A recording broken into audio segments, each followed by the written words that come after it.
आप लोगों के लिए एनटीपीसी और ग्रुप डी के एग्जाम के लिए हम 2020 के सिलेक्टेड 1000 करंट अफेयर की सीरीज चला रहे हैं, जिसका ये पार्ट 6वां है।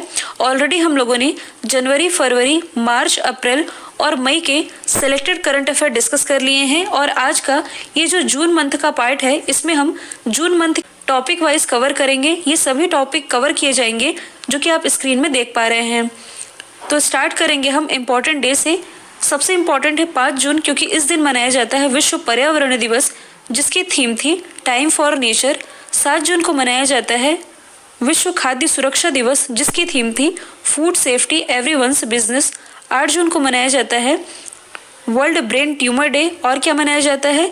World ocean day.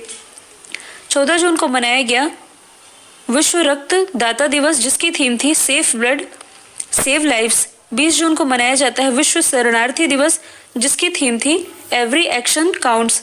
21 जून को मनाया जाता है अंतर्राष्ट्रीय योग दिवस, जिसकी थीम थी yoga for health yoga from home, जो कि यूनाइटेड नेशन के द्वारा रखी गई थी। 23 जून को मनाया जाता है अंतर्राष्ट्रीय ओलंपिक दिवस, क्योंकि 23 जून 1894 को ही अंतर्राष्ट्रीय ओलंपिक समिति की स्थापना की गई थी। इसका हेडक्वार्टर स्थित है लॉजन, स्विट्जरलैंड में। और 29 जून को क्या मनाया जाता है? राष्ट्रीय सांख्यिकी दिवस। स्विट्जरलैंड में भारत का अगला राजदूत किसे नियुक्त किया गया है? तो देखिए, जो कॉमनवेल्थ कंट्रीज होती है यानी कि राष्ट्रमंडल देश, यहाँ उच्चायुक्त यानी कि हाई कमीशन की नियुक्ति होती है। और जो नॉन कॉमनवेल्थ कंट्रीज होती है, यहाँ राजदूत यानी कि अम्बेसडर की नियुक्ति होती है। और हाल ही में स्विट्जरलैंड में भारत का अगला राजदूत ये नियुक्त की गई हैं मोनिका मेहता, जो कि 1985 बैच की IFS ऑफिसर हैं और इन्होंने स्थान लिया है सिबी जॉर्ज का। कुवैत में भारत के अगले राजदूत कौन बने हैं? तो ये भी हाल ही में बन गए हैं सिबी जॉर्ज, जिसके बारे में अभी मैंने बताया है कि मोनिका मेहता ने सिबी जॉर्ज का स्थान लिया है। और जो सिबी जॉर्ज है ये अब बन गए हैं कुवैत में भारत के अगले राजदूत। जो सिबी जॉर्ज है ये 1993 बैच के IFS ऑफिसर हैं और इन्होंने स्थान लिया है के जीवा सागर का। रोमानिया में भारत के अगले राजदूत कौन बने हैं? तो ये बन गए हैं राहुल श्रीवास्तव और इन्होंने स्थान लिया है थांगलुरा दारलोंग का। राहुल श्रीवास्तव ये 1999 बैच के IFS ऑफिसर हैं। हाल ही में बाफ्टा के नए अध्यक्ष कौन बने हैं? तो ये भी हाल ही में बन गए हैं कृष्णेंदु मजुमदार और इन्होंने स्थान लिया है पिप्पा हैरिस का। यदि हम बात करें बाफ्टा की, तो इसकी फुल फॉर्म बनती है British academy of film and television arts. इसकी स्थापना हुई थी 1947 में। हेडक्वार्टर स्थित है UK लंदन में। ट्विटर बोर्ड के नए अध्यक्ष के रूप में किसे नियुक्त किया गया है? तो ये नियुक्त किए गए हैं पैट्रिक पिचेट और इन्होंने स्थान लिया है ओमिद कॉर्डिस्टानी का। यदि हम बात करें ट्विटर की, तो इसकी स्थापना हुई थी 2006 में।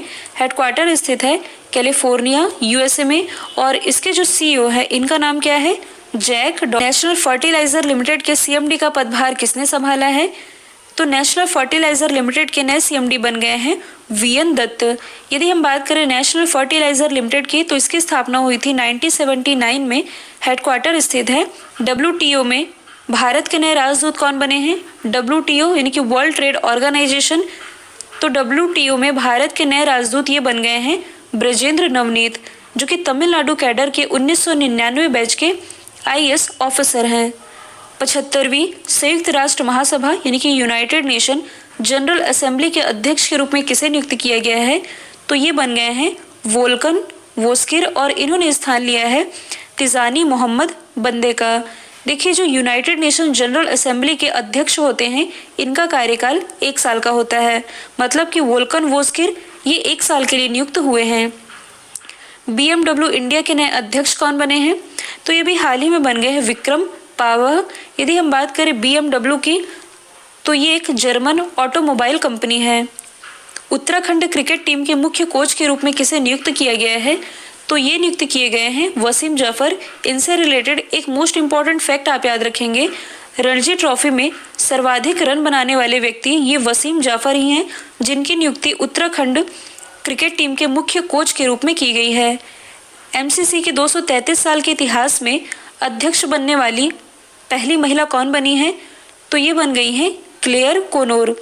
MCC यानी कि मैरी लिबोन क्रिकेट क्लब। तो 233 साल के इतिहास में अध्यक्ष बनने वाली पहली महिला ये बनी है क्लेयर कोनोर, जबकि जो कार्मेन रेनहार्ट है, इनकी नियुक्ति अभी हाल ही में वर्ल्ड बैंक ग्रुप के उपाध्यक्ष और मुख्य अर्थशास्त्री के रूप में की गई है। जबकि भारत के जो अंशुला कांत है, इनकी नियुक्ति कुछ समय पहले ही वर्ल्ड बैंक के CFO यानी कि चीफ फाइनेंशियल ऑफिसर के रूप में की गई। जबकि भारत की जो गीता गोपीनाथ है, ये IMF यानी कि इंटरनेशनल मॉनेटरी फंड की मुख्य अर्थशास्त्री हैं।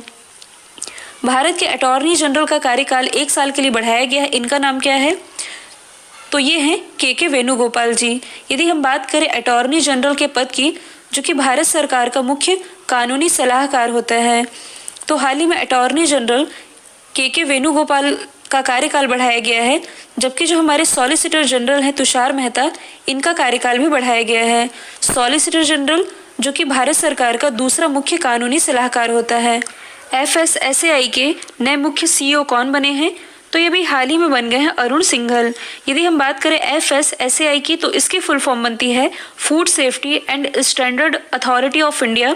इसकी स्थापना हुई थी 1911 में। हेडक्वार्टर स्थित है नई दिल्ली में। TIFF 2020 के एम्बेसडर के रूप में किसे शामिल किया गया है? तो भारत की तरफ से ये शामिल किए गए हैं प्रियंका चोपड़ा और अनुराग कश्यप, यानी कि both A and B. TIFF यानी कि Toronto international film festival.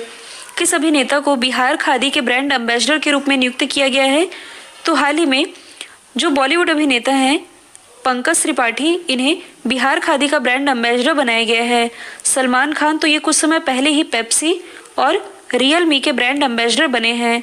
Aamir Khan तो ये भी हाल ही में वेदांतु जो कि ऑनलाइन लर्निंग प्लेटफॉर्म है, इसके अलावा सीएट टायर के ब्रांड एम्बेसडर बने हैं।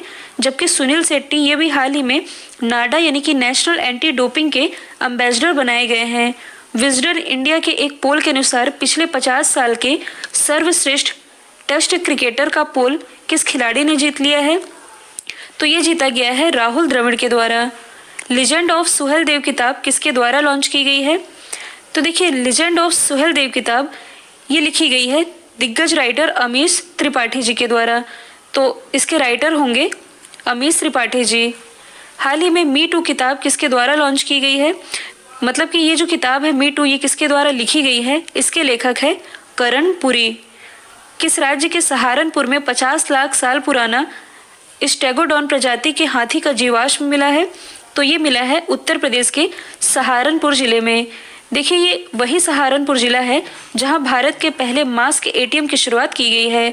जबकि भारत के पहले हेल्थ ATM की शुरुआत ये की गई है उत्तर प्रदेश के लखनऊ से। कैबिनेट ने किस एयरपोर्ट को इंटरनेशनल एयरपोर्ट का दर्जा देने की मंजूरी दी है? तो देखिए, हाल ही में उत्तर प्रदेश का जो कुशीनगर एयरपोर्ट है, इसे इंटरनेशनल एयरपोर्ट के रूप में मान्यता देने की घोषणा की गई है। नासा का मुख्यालय किसके नाम पर रखने की घोषणा की गई है? तो देखिए, नासा जो कि अमेरिकी स्पेस एजेंसी है, इसका नाम मैरी W जैक्सन के नाम पर रखने की घोषणा की गई है। इसकी स्थापना हुई थी 1958 में। हेडक्वार्टर स्थित है वॉशिंगटन DC में। पाकिस्तान में किस नाम से पहला हिंदू मंदिर बनाने की आधारशिला रखी गई है? तो हाल ही में पाकिस्तान में श्री कृष्ण मंदिर, मतलब कि ये पहला हिंदू मंदिर होगा जिसे बनाने की आधारशिला रखी गई है पाकिस्तान में। किस देश में भारत के बाहर दुनिया का पहला योग विश्वविद्यालय खोला जाएगा? तो भारत के बाहर दुनिया का पहला योग विश्वविद्यालय ये खोला जाएगा अमेरिका के लॉस एंजल्स में। ड्रोन से टिड्डियों को कंट्रोल करने वाला विश्व का पहला देश कौन बना है? तो ड्रोन से टिड्डियों को कंट्रोल करने वाला पहला देश ये बन गया है अपना देश भारत। मतलब कि इसका राइट आंसर हो जाएगा C। जो ब्रिटेन है, ये क्लाइमेट इमरजेंसी लागू करने वाला विश्व का पहला देश बना। जो न्यू है, ये विश्व का पहला डार्क स्काई नेशन बन गया है। नासा ने पहली बार किस महिला को स्पेस फ्लाइट प्रोग्राम का प्रमुख नियुक्त किया है? तो नासा जो कि अमेरिका की स्पेस एजेंसी है, इसके द्वारा कैथी ल्यूडर्स को स्पेस फ्लाइट प्रोग्राम का प्रमुख नियुक्त किया गया है। अमेरिकी सैन्य अकादमी से स्नातक की उपाधि प्राप्त करने वाली पहली सिख कौन बनी है? तो ये भी हाल ही में बन गई हैं अनमोल नारंग। भारत के किस शहर में कोरोना वायरस रोगियों के इलाज के लिए रेलवे का पहला आइसोलेशन कोच लगाया गया? तो ये लगाया गया है दिल्ली में। दिल्ली जो कि यमुना नदी के किनारे बसी हुई है। यहाँ के मुख्यमंत्री हैं अरविंद केजरीवाल जी। LG तो ये हैं अनिल बैजल। वृक्षारोपण नीति लागू करने वाला भारत का पहला UT ये दिल्ली ही बना। साथ ही भारत का पहला प्लाज्मा बैंक ये भी दिल्ली में ही स्थापित किया गया है। कौन सा छात्रावास मतलब कि कौन सा राज्य छात्रावासों के लिए ISO सर्टिफिकेट प्राप्त करने वाला देश का पहला राज्य बन गया है? तो छात्रावासों के लिए ISO सर्टिफिकेट प्राप्त करने वाला पहला राज्य बना है ओडिशा, जबकि हाल ही में ओडिशा की जो राजधानी भुवनेश्वर, इसे ISO सर्टिफिकेट मिला था, यानी कि इंटरनेशनल स्टैंडर्ड ऑर्गेनाइजेशन, और ISO सर्टिफिकेट प्राप्त करने वाला पहला शहर ये बना भुवनेश्वर। मेरियाना ट्रेंच तक पहुंचने वाली पहली महिला कौन बनी है? तो मेरियाना ट्रेंच तक पहुंचने वाली पहली महिला ये बन गई हैं कैथरीन डी सुल्विन। मेरियाना ट्रेंच जो कि विश्व का सबसे गहरा गर्त है, जो कि स्थित है पैसिफिक ओशन यानी कि प्रशांत महासागर में। किस स्टेशन में भारत की पहली टिकट चेकिंग मशीन की शुरुआत की गई है? तो इसकी शुरुआत की गई है रेलवे स्टेशन, मतलब कि नागपुर के रेलवे स्टेशन से। नागपुर जिसे संतरा नगरी के नाम से भी जाना जाता है। कर्नाटक के किस रेलवे स्टेशन पर, मतलब कि किस स्टेशन पर दुनिया का सबसे बड़ा प्लेटफॉर्म बनाया जा रहा है? तो ये बनाया जा रहा है हुबली स्टेशन पर। अभी तक यदि देखा जाए तो दुनिया का सबसे बड़ा रेलवे प्लेटफॉर्म ये है उत्तर प्रदेश का गोरखपुर, और अब ये बनाया जा रहा है कर्नाटक के हुबली स्टेशन को। किस राज्य ने शहरी गरीबों के लिए मनरेगा पहल की शुरुआत की है? तो मनरेगा पहल की शुरुआत शहरी गरीबों के लिए की गई है झारखंड गवर्नमेंट के द्वारा। झारखंड की राजधानी है रांची। हाल ही में मतलब कि इसी साल झारखंड के नए मुख्यमंत्री भी बनाए गए हैं। इनका नाम है हेमंत सोरेन। और मधुमक्खी पालन को बढ़ावा देने के लिए मीठी क्रांति योजना की शुरुआत ये झारखंड गवर्नमेंट के द्वारा ही की गई है। मुंबई में ICU बेड और वेंटिलेटर की जानकारी देने के लिए कौन सा मोबाइल एप्लीकेशन लॉन्च किया गया है? तो कहने का मतलब ये है कि मुंबई में कितने ICU बेड और वेंटिलेटर खाली हैं, इसकी जानकारी ऑनलाइन प्रोवाइड कराने के लिए एयरवेंटी मोबाइल एप्लीकेशन लॉन्च किया गया है। किस राज्य में श्रमिकों को मुफ्त चावल देने की घोषणा की गई है? तो श्रमिकों को मुफ्त चावल देने की घोषणा की गई है मिजोरम गवर्नमेंट के द्वारा। मिजोरम से रिलेटेड एक फैक्ट आप याद रखेंगे, अभी हाल ही में जो इंडिया हैप्पीनेस रिपोर्ट रिलीज की गई, इसके अनुसार जो मिजोरम है ये भारत का सबसे खुशहाल राज्य है। किस राज्य ने महापरवाना योजना की शुरुआत की है? तो महापरवाना योजना की शुरुआत की गई है महाराष्ट्र गवर्नमेंट के द्वारा। तो राज्य में नए उद्योगों को आकर्षित करने के लिए इसकी शुरुआत की है महाराष्ट्र गवर्नमेंट ने। केंद्रीय मंत्री जितेंद्र सिंह ने किस केंद्र शासित प्रदेश में देविका और पुनेजा ब्रिज का उद्घाटन किया है? तो देविका और पुनेजा ब्रिज का उद्घाटन ये भी हाल ही में किया गया है जम्मू कश्मीर में। किस केंद्रीय मंत्री ने e blood service mobile application launch किया है? तो e blood service mobile application ये लॉन्च किया गया है केंद्रीय स्वास्थ्य मंत्री डॉक्टर हर्षवर्धन के द्वारा। इनका निर्वाचन क्षेत्र है चांदनी चौक दिल्ली।